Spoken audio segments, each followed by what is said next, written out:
Hello my dear student, Siddharth classes में आप सभी लोगों का स्वागत है। और आज हम पढ़ेंगे अलंकार का पार्ट 2, जिसे हम अर्थालंकार कहते हैं। इससे पहले हम शब्दालंकार के बारे में पूरा पढ़ चुके हैं। आज हम अर्थालंकार के बारे में पूरा जानेंगे।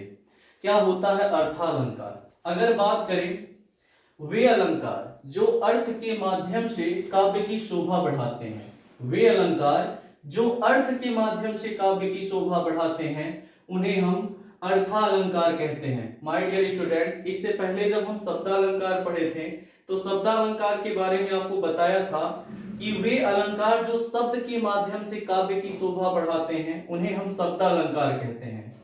और जो अलंकार अर्थ के माध्यम से काव्य की शोभा बढ़ाते हैं, उन्हें हम अर्थालंकार कहते हैं। अर्थालंकार को जानने से पहले हमें कुछ शब्दों को जानना पड़ेगा। जैसे इसी में एक शब्द आता है उपमेय। उपमेय क्या होता है? उपमेय का अर्थ है जिसकी तुलना की जाए, अर्थात कोई चीज तुलनीय है, इसमें तुलना किया जाएगा, कंपेयर किया जाएगा। और एक शब्द आता है उपमान। उपमान जैसे जिससे तुलना की जाए, यानी कि जिस वस्तु से जिसकी तुलना की जाए।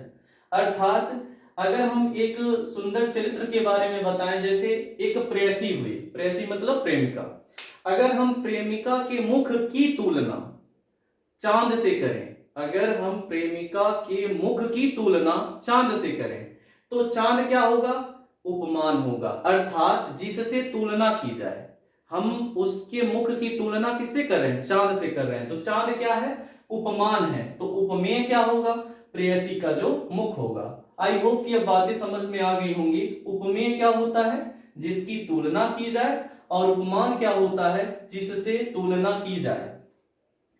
अगर हम बात करें अर्थालंकार के भेद के बारे में, तो अर्थालंकार के भेद, एक अलंकार होता है उपमा अलंकार, रूपक अलंकार, उत्प्रेक्षा अलंकार, संदेह अलंकार, भृतिमान अलंकार, अतिशयोक्ति अलंकार, अनियोक्ति अलंकार। माय डियर स्टूडेंट, अर्थालंकार के बहुत सारे भेद हैं, परंतु हम उसमें कुछ महत्वपूर्ण अलंकारों को पढ़ेंगे। सबसे पहले हम पढ़ेंगे उपमा अलंकार के बारे में। उपमा अलंकार क्या होता है? जब उपमेय की तुलना उपमान से की जाए। उपमान का मतलब चांद और उपमेय का मतलब प्रेयसी का मुख। ध्यान से समझिएगा, जब उपमेय की तुलना उपमान से की जाए, जैसे उसे हम क्या कहते हैं? उपमा अलंकार। जैसे पीपर पात सरिस मंडोला, यानी कि मन क्या है? उपमेय है। मन क्या है? उपमेय है। और इसकी तुलना किससे की जा रही है? मन की तुलना किससे की जा रही है? पीपर से की जा रही है। पीपर यानी कि पीपर पात, पीपल का जो पत्ता है, उसकी तुलना किससे की जा रही है? मन से। यानी कि जैसे मन डोले, सॉन्ग सुने होंगे आप लोग, मन डोले। तो मन की तुलना किससे की जा रही है? पीपर पात यानी पीपर के पत्ते से। तो पीपर का पत्ता क्या हो गया? उपमान हो गया। और मन क्या हो गया? उपमेय हो गया।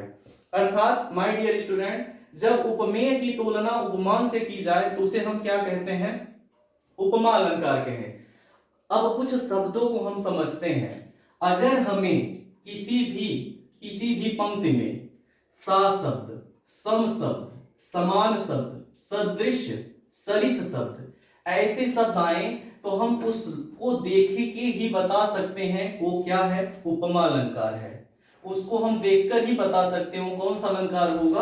उपमा अलंकार होगा। इस प्रकार आप इन शब्दों को याद कर लीजिए। कितने शब्द हैं? सा है, सम है, समान है, सदृश है, सरिस है। जैसे शब्द आए तो उपमा अलंकार होता है। माय डियर स्टूडेंट, इसी प्रकार हम रूपक अलंकार को जानते हैं। जब उपमेय में उपमान का भेद रहित आरोप कर, जब उपमेय में उपमान का भेद रहित आरोप कर दोनों को एक रूप दिया जाए, वहां रूपक अलंकार होता है। अर्थात सीता का मुख चंद्र है।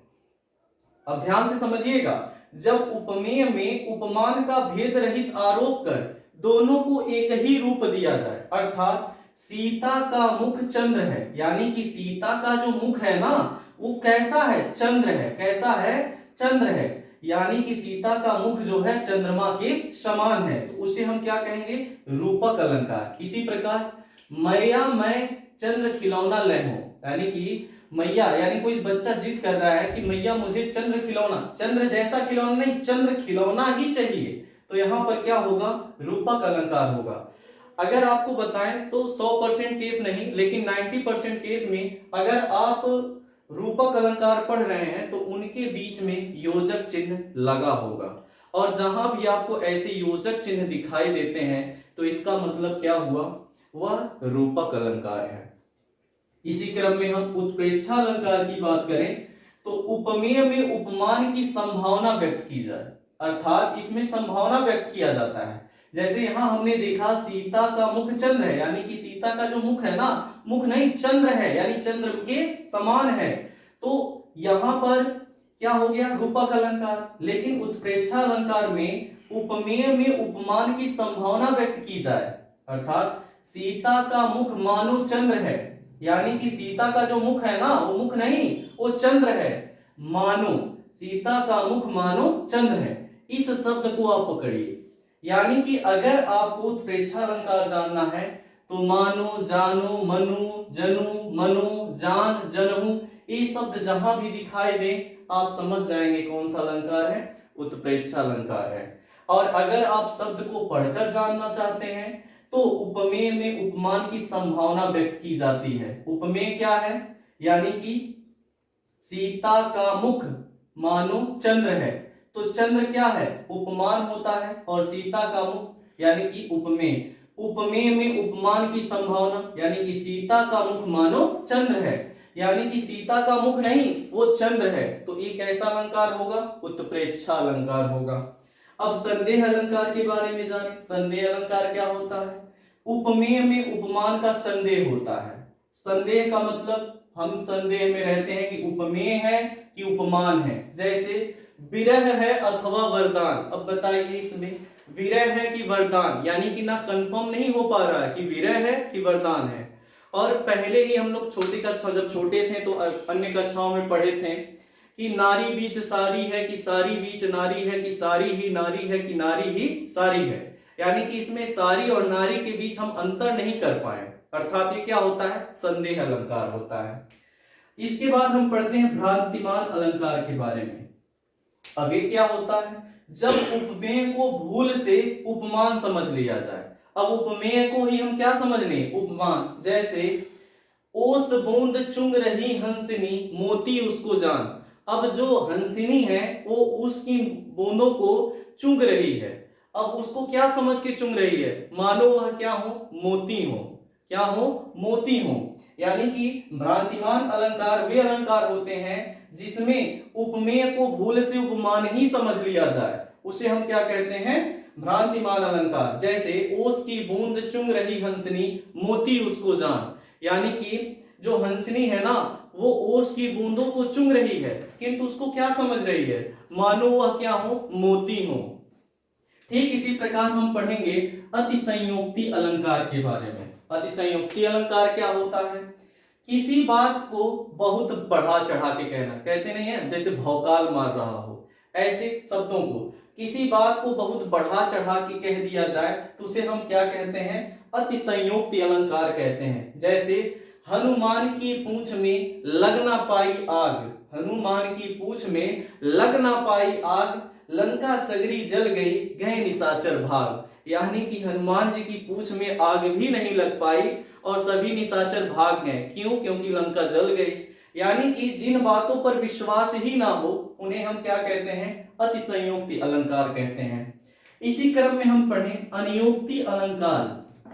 अनियोक्ति अलंकार क्या होता है, वे अलंकार जो किसी बात को सीधे न कहकर एक अन्य युक्ति से घुमा फिरा के कहा जाए, उसे हम क्या कहते हैं, अनियोक्ति अलंकार। अन्य युक्ति से कहा जाए इसलिए इसका नाम क्या हो गया, अनियोक्ति अलंकार हो गया। जैसे जिन जिन देखे वे कुसुम गई सुबीती बहार, जिन जिन देखे वे कुसुम गई सुबीती बहार, अब अली रही गुलाब में अपत कटीली डार। यानी कि अगर हम इसको ध्यान से समझे तो इसमें पतझड़ के मौसम को और सदाबहार के मौसम की तुलना की जा रही है, और यह तुलना किससे की जा रही है, कवि से की जा रही है, अर्थात कवि ने इस गुणगान अथवा कवि की ओर संकेत किया है, गुणवान कवि की ओर संकेत किया है, जिसका आश्रयदाता अब पतझड़ के गुलाब की तरह पुष्पहीन हो गया है।